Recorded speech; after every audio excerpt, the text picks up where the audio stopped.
Hello everyone, good morning. তোমরা সবাই কেমন আছো?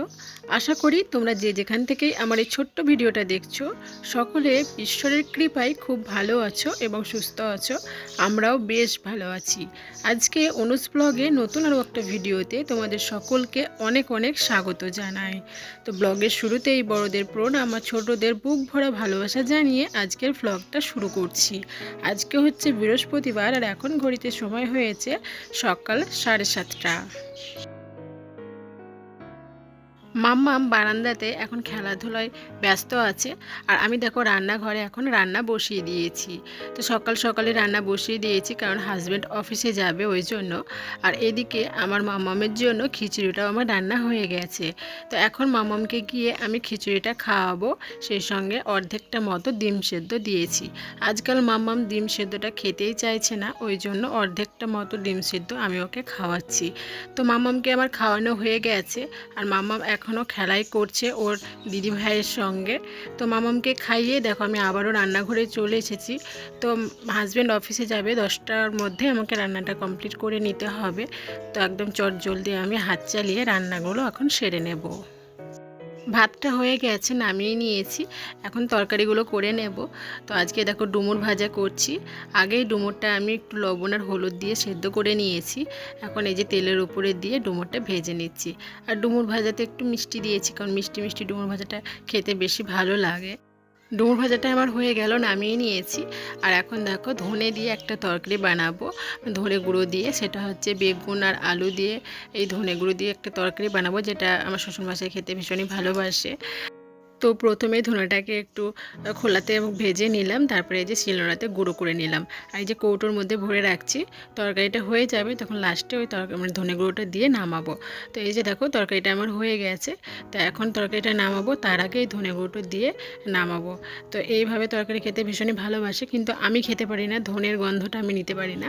ওই জন্য আমার জন্য একটু আলাদাভাবে ওই যে দেখো নিচে বাটিতে আমি নামিয়ে নিয়েছি। তো আমার রান্নাবান্না প্রায় কমপ্লিট। তো এদিকে এই যে ডালটাও করে নিলাম।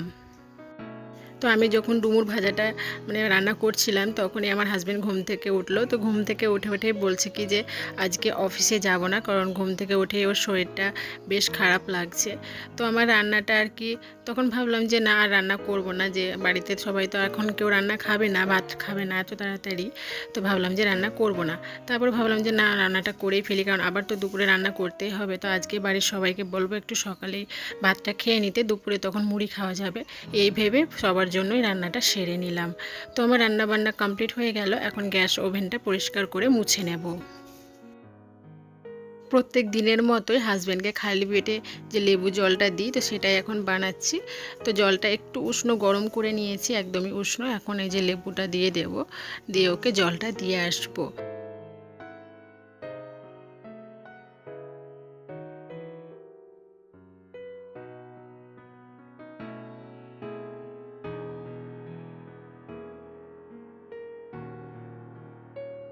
তো তারপরে দেখো আমি যে জামা কাপড়গুলো সকালে ভিজিয়ে রেখেছিলাম সেগুলো এই যে এখন কেচে নিলাম আর আঙিনার মধ্যে এগুলো মেলে দিচ্ছি।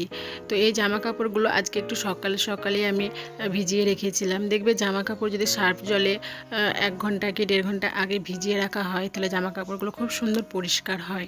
তো আমি সকালের দিকটাই ভিজিয়ে রেখেছিলাম। এখন এই যে জামা কাপড়গুলো কেচে নিচেই মেলে দিলাম, কারণ প্রচণ্ড রোদ্দুর, ছাদে মেলে দিলে জামার রঙগুলো খেয়ে নেবে রোদ্দুরে। তো সেই জন্য নিচেই হালকা রোদে মেলে দিলাম। আর এদিকটাতে দেখো মাম আর আমার হাজব্যান্ড এই যে খাটের উপরে এখন শুয়ে আছে। যেহেতু হাজব্যান্ডের শরীরটা খারাপ, তো এই যে শুয়েই আছে সারাদিন, আজকে সকাল থেকেই শুয়ে আছে। আর মাম্মামও তার বাপের সাথে এই যে খেলা করছে। আর পুরো খাটটার কি অবস্থা দেখো, পুতুলগুলোকে এলোমেলো করে রেখেছে। খাটের উপরে থাকলে খাটের অবস্থাটা এরকমই হয়। আর ওই যে দেখো বিছানার চাদরটা একটু হালকা মতো ছেঁড়া ছিল, তো সেটাকেও আঙুল ঢুকিয়ে ঢুকিয়ে টেনে টেনে সেটাকেও একটু ছিঁড়ে দিয়েছে। এরকম দুষ্টুমি সবসময়তেই চলে আমার মাম্মামের। তো ওই যে দেখো এখন গাছ থেকে পেয়ারা পেনে আনলাম, কারণ হাজব্যান্ড বললো কি একটু পেয়ারা খেতে ইচ্ছে করছে।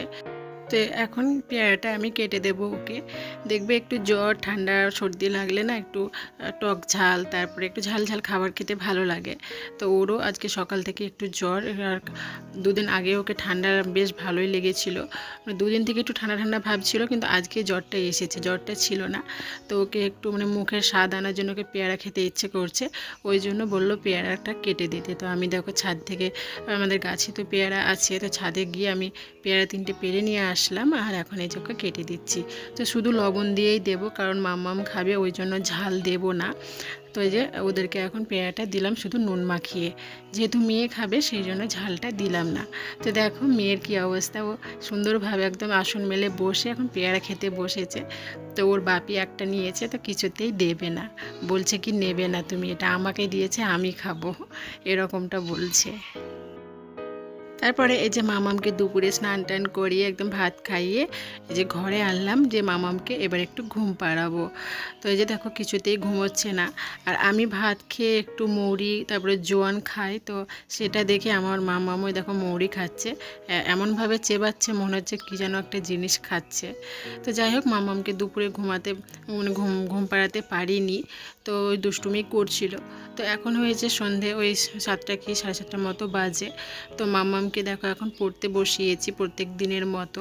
আর সন্ধে হলেই আমার মাম্মাম কি বলে জানো, বলে যে মা অদিগ্রহী পড়বো, বইগুলো দাও, অদিগ্রহী পড়বো, বইগুলো দাও, খাতা দাও, পেন দাও। তো এরকমভাবে বলবে, সন্ধে হলেই বলবে, কারণ ওকে প্রত্যেক দিন পড়তে বসাই, তো ওর একটা অভ্যেস হয়ে গেছে। আর আমার মাম্মা সেরকম কোনো কিছু বলতে পারে না, কয়েকটা ছড়া বলতে পারে, এরকম আহাস্য দীর্ঘ এগুলো বলতে পারে না, বাদ বাকি ছড়া, তারপরে তোমার ফলের নাম, অ্যানিম্যালসের নাম, এগুলো সবই বলতে পারে, কিন্তু অক্ষরের মধ্যে শুধু আর দীর্ঘইটাই বলতে পারে। ওই জন্যই বলে যে মা আর দীর্ঘই পড়বো। তো আমারও বেশ ভালোই লাগে। তো আমি প্রত্যেক দিন মামামকে বই পড়তে বসাই, কারণ একটা অভ্যেস তৈরি হবে, আর সেই অভ্যেসটাও তৈরি হয়েও গেছে। এখন মাম্মাম অনেক কিছুই পারে, ছড়া, অ্যানিমালস, বার্ড, তারপরে ফলমূলের নাম, তারপরে কোনটা ডান হাত, কোনটা বাম হাত, কোনটা হাত, মুখ, পা, কান, কোনটা, সবগুলোই বলতে পারে। সেগুলো অবশ্য বাংলাতে বলতে পারে, এখন ইংলিশে বলতে পারে না। তো মাম্মাম আরেকটু বড় হলে আমি ইংলিশগুলো শেখাবো। তো দেখো মাম্মামের বই পড়া হয়ে গেছে, আর তারপরে আমার কাজগুলো আমি শুরু করেছি। যে দুপুরে যে জামা কাপড়গুলো ছিল সেগুলো বাইরে বারান্দাতেই ছিল, তো এখন এই যে ঘরে নিয়ে এসে সেগুলোকে গুছিয়ে রাখলাম। আর আমার মাম্মামের যে জামা কাপড়গুলো ছিল সেগুলো এই যে ঝুড়ির মধ্যেই রাখি। তো একদিকে দেখো মেয়ে কি করছে, আমি গুছিয়ে গুছিয়ে রাখছি, আর আমার মেয়ে ঝুড়ি থেকে বার করে দেখো খাটের উপরে ফেলে দিচ্ছে। তো এরকমটাই করে বদমাশি। এই যে দেখো আমি একটা করে গুছিয়ে রাখছি, আর মাম্মাম একটা করে বের করে ফেলে দিচ্ছে। তো এখন আমি চটজলদি এগুলোকে গুছিয়ে নেব, তারপরে যাব একটা জন্মদিনের বাড়িতে। আমাদের গ্রামে আমাদের পাশের বাড়িতেই বলবো। তা আমার মাম্মামের সে পিসি হয়, এই 6 কি 7 বছরের হবে। তো ওর জন্মদিন, তো সেখানেই যাব, মাম্মামকে নিমন্ত্রণ করেছে। তো তাড়াতাড়ি যা কাজগুলো গুটিয়ে নিলাম, এবার মাম্মামকে নিয়ে যাব। তো তারপরে দেখো চলে এসেছি এই যে জন্মদিন বাড়িতে। তো এটা আমাদের একদম পাশের বাড়ি, তো এটা আমাদের পিসি হচ্ছে সম্পর্কে। তো যাই হোক, তো পিসির মেয়ের এখন আজকে জন্মদিন, তো সেখানে এসেছি। আর আমাদের গ্রামের সবাই যত ছেলে মেয়ে আছে সবাইকে নিমন্ত্রণ করা হয়েছে। অবশ্য আমাদের গ্রামটা একদমই ছোট, ওই 60 কি 70টা মতো হয়তো বাড়ি রয়েছে, এতটাই ছোট। তো এখন এই যে এসেছি, কিছুক্ষণ পরে জন্মদিন সেলিব্রেট করে কিন্তু বাড়ি ফিরবো। তো চলো বন্ধুরা, আজকের মতো ভিডিওটা এখানেই শেষ করছি। আমার এই ছোট্ট ভিডিওটা যদি তোমাদের ভালো লাগে তো অবশ্যই একটা লাইক আর কমেন্ট করে জানিও যে ভিডিওটা কেমন হয়েছে। আর হ্যাঁ, তোমরা আমার পাশে থেকো, আমাকে সাপোর্ট করো, তোমাদের সাপোর্টটা আমার একান্তই প্রয়োজন। তো চলো, তোমরা সবাই খুব ভালো থেকো, সুস্থ থেকো, দেখা হবে নেক্সট কোনো একটা ব্লগের। টাটা।